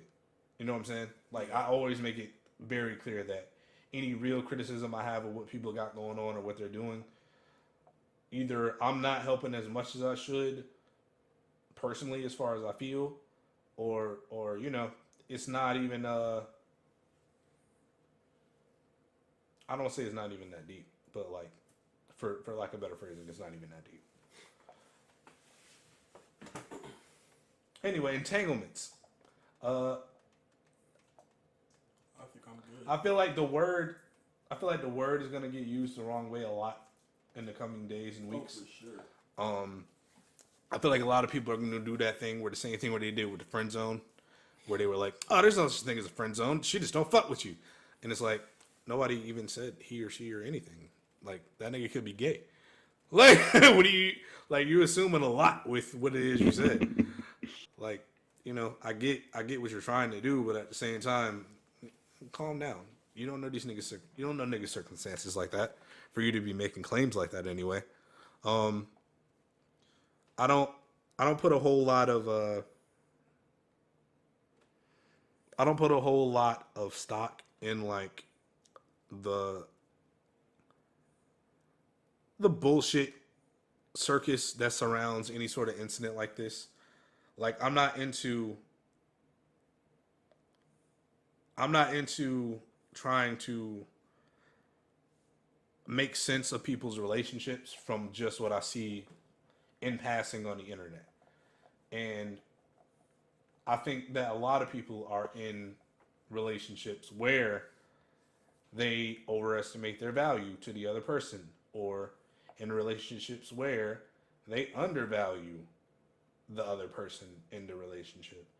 And I think entanglement is a word that you can use to describe that, but it's not like a one size fits all thing the way that we're about to see it shoehorned for the next perceivable future. And it's kind of the same thing with that whole two Virgils thing that never really took off, but people are still trying to get that to work. But like, two Virgils is significantly more awkward to write down than 100. That's just too much. 100 versus TWO Virgils. Like, come on, bro. You're trying too hard to get some shit off that's really not that funny. If it was that funny, yeah, but it's not even that funny. Like, even if you don't know all the details of exactly what happened with that situation, it was pretty obvious to me that A, it wasn't that deep. Nope. B, if he did only donate $50, there was definitely more coming. Or that definitely wasn't the first donation. And that was without any information at all that I had, that I was able to make those assumptions, and they proved to be true. I think that anybody Kanye or Kanye adjacent is automatically going to get that extra layer of these niggas are vulnerable, so let's fuck with them, because nobody's really going to say anything about that. Like, there's no Virgil Hive. If there was a Virgil Hive, niggas would be watching their fucking mouths. Yep. There's no Virgil Hive. There's really no Kanye Hive anymore, to an extent, if there ever was. But like, it's certain people on the internet niggas don't really talk about because they know they're gonna get lit up. Niggas do not talk about Beyonce. They know they're gonna get lit up. Yep. Niggas do not talk about Rihanna. They know they're gonna get lit up. Yep. Jill Scott Hive is something I'm happy to see is a thing. That was interesting, and that nigga absolutely deserved all the heat that he got off that. He was like, who likes? Like, thankfully, they didn't try to get this nigga fired or anything like that, or canceled, and they just shitted on him on the internet like we used to do. Man. Like, that's my thing. Like, nah, just make the fucking turn the heat up on that nigga on the internet only. And just, niggas will be like, it's not even worth it to be, No. But, all that, find his wife and get this bitch followed. Like, bro, relax. Like, we gone to, where is the line? Where's your niggas' lines at? Where's y'all fucking principles? No, they don't have any. And that's the other thing. They don't have no principles, but that's a story for another day. But yeah, the fact there's no Virgil Hive is really to the detriment of all of this two Virgil shit. Is there a Will Hive? For Will Smith? I think that Will Smith has been in that awkward category that a lot of black men find themselves in, whereas like Will Smith ain't never been on film beating nobody's ass. Yeah. And Will Smith ain't never been involved in no shit that makes people afraid. So it's like, that nigga's an easy soft target, so we just gonna light his ass up. I feel like he's been cool enough for a very long time that we never seen no shit like this with him. Because even like the red carpet incident when dude tried to kiss him and he slapped the shit out of him, people was like, yeah, Will, sticking it to the people I'm not gonna mention, that they said that I didn't necessarily feel that's what it was. I felt like the nigga was just trying to be funny, and it didn't work the way he wanted it to. I don't know shit about him, whoever it is he slapped. But like, Will doesn't benefit from the Will Smith to beat the shit out of you, because that's not some shit we expect, because we expect a mature thing from Will. But I think if there is a Will Hive or a Jada Hive or August Alsina Hive and all of this, excuse me, I think that they're not gonna get any sleep over the next couple of weeks. Nope. And B, I don't think that there is any clear narrative that they can run with that is going to, in any way, shape, or form, help this situation. Because if there is a Jada Hive, and they're the ones on the internet currently like, oh man, Jada is a queen, Jada is almighty, Jada got Will and was able to get some young dick on the side, and Jada is amazing, and Jada is marvelous, and it's like, nah, Jada is human, and Jada potentially did some really creepy shit. Yeah. But I don't want to go in depth about that because again, I don't know these people. I don't know enough about this situation to really be trying to judge people about it. If there is a Will Hive, you have this situation where it's like they're hypothetically the ones running with, oh, he got with Margot Robbie and he got with et cetera, other actresses I don't know shit about because I don't really watch films like that. Not American films anyway. Like they're in a weird position because that's not fucking helpful either. And August Alsina Hive is just like he was taken advantage of, and it's like this nigga was over 25. Like, bro, get out of here. That's not to say like, oh, somebody over 25 can't be taken advantage of, but like he was over 25 with his own faculties and absolutely no allegiance to these people outside of his own opting in to whatever weird shit it is he opted into. And that can be said about a lot of situations. That can be compared to the whole sugar daddy epidemic situation. That can be compared to a bunch of other shit I don't want to get into on this podcast episode. But you're going to have a hard fucking time trying to make a solid case that's going to win over the general public pro August Alsina in this situation. Because he just went about it fucking nasty. He did. He really did. No matter which way you put it, he went about it in the wrong way. So no matter what happens, it's still gonna look bad for him. Yeah, he did it in a nasty way. A lot of people said Jada shouldn't have used the red table talk thing to do all this, but like, she has a platform. If she's gonna be using it and maintaining her credibility, she had to do it this way to an extent. Yep. Now, Will, on the other hand, I feel like should not have had to have been involved in this whatsoever. Nope, because now he like cook. Sorry. Shut up. In any case, excuse me. There's no way for Will to really be able to make the best of this situation. Nope. Like I know they did the whole fist pound thing and everything seems to be great on the outside, but like it's probably crazy in the house from time to time right now. Oh yeah, for sure. And it's not even like no internet shit. Like the family's calling. It's a bunch of uncomfortable conversations they gotta have with a bunch of people. Friends, associates. I wouldn't wish that on nobody. And that just goes back to my thing about separation being something that like. Separation needs to be like a familial decision. Like, okay, we definitely need to make the best decision for being able to fix this later on. And who's to say that wasn't what this was? And right. Who's to say that wasn't what this was? Plus, August Alsina is not really at fault for shit per se, and is unfortunately feeling used as a consequence of some bad decision making or etc. But again, I don't know the details and that's not my place to say. And I don't want to drag this out much longer than it needs to be. And I know entanglement is going to be used in a derogatory way, the same way that everything else gets used in a derogatory way after people hear it for the first fucking time, like gaslighting. I'm gonna stop saying gaslighting. I hope everybody else follows suit.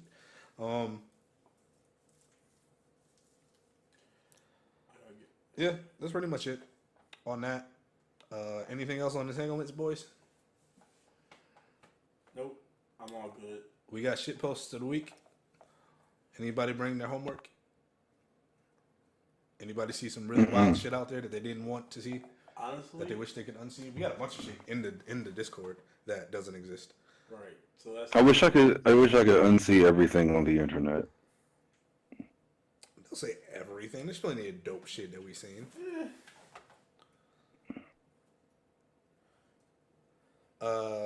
That Stephen Miller white power sign post was pretty fucking out there. This nigga was actually just adjusting his fucking tie for clearly a photo that he's looking at a camera for. And people are like, okay, symbol, white supremacy. And I'm just like, nah, please. That ain't it. Please. Please. Like, nobody needs to hide. He's in the White House. You don't need to hide it. Nope. If that's what it is, he don't need to do it covertly. He already there. What is he going to kill his chances of doing? That nigga's already there. Whatever the fuck is going on with him. Either way. Lord knows why James isn't here, but James made a post about Jada and Will in modern society and Hollywood society and modern couples and things like that. Which I think he was just getting some shit off, but like I get what he was saying. I hate that modern is the adjective attached to this kind of scenario because it's not a modern thing. This shit's been happening forever. Like people have concubines, people have separation and have boyfriends while being married, girlfriends while being married. Like that's old. Like I can point back a generation or two in my family and point to exactly the same behavior. So, whatever with that shit. I do think it's interesting that Red Table Talks got renewed on Facebook and everything, but like, if ever there was a perfect time for that to happen, and this happened, like that's a little bit nuts. I'm not a conspiracy theorist. I don't think that much into it. But if ever there was a good time where it's like, okay, everybody's going to be watching this episode or everybody's going to be sharing and talking about this episode, there could not have been better timing if hypothetically they did just sign that deal with Facebook again. Because it was quiet after the Snoop episode for a little while. I didn't even know they made it anymore. I didn't know, right. I didn't know they were making like regular weekly or bi-weekly or however often episodes like that. So, you know, if anything, Red Table Talk after the Snoop episode, after the T.I. episode, this is definitely the biggest one in a while. So, you know, shout out to them for getting Facebook money. Yep. But I gotta get ready to get up out of here. My medicine is starting to kick in. Oh, okay. No big deal. All right, let's shut it down. Any shout outs? Anything else we got to do? Big shout out to everybody listening. And I mean, honestly, everybody just needs to people just got to stay in their own lane. Stop worrying about what everybody else is doing and just focus on you. Worry about the shit you can control. Yep. You're going to be miserable trying to control everybody else's fucking situations. Indeed. John, anything else you wanted to get off? Oh, shout out to family, shout out to the homies. Shout out to Mark Cooper. Congratulations, putting out Test Drive. Oh, yeah. Shout out to Crimson Alchemist and Joey Red. Berserk is out now. Shout out to Blizzard. He got the beat tape dropping next week, like this coming week. Yeah. So, yeah. Yeah, we got a lot of stuff dropping in this little period here. Yeah. And it's a lot more big Soundproof that I is can't moving. talk about on the air yet, but like we got some stuff coming. Okay. Soundproof is moving. Yep, pleasure. Yeah, man. All right. I wish everybody the best. Continue to social distance.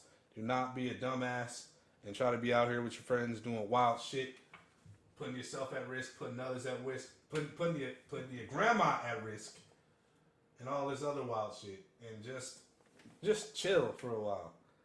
Like, if ever there was a time to chill, if ever there was a time to really reflect, if ever there was a time to look inside and find some sort of solace following all the bullshit that this year has brought, I hope that it brought at least somewhat of a slowdown to the people who were overwhelmed and hope them recontextualize what it is they had going on in their life. I wish all of y'all the best. We getting out of here. Kilo signing off. I'm going to play the outro in a little bit. And, yeah, y'all stay safe out there and treat each other kindly. Try not to make any stupid ass irrational decisions because there's a lot going on. Mm-hmm. That's all. All right. You niggas be safe. All right. Be safe. Here.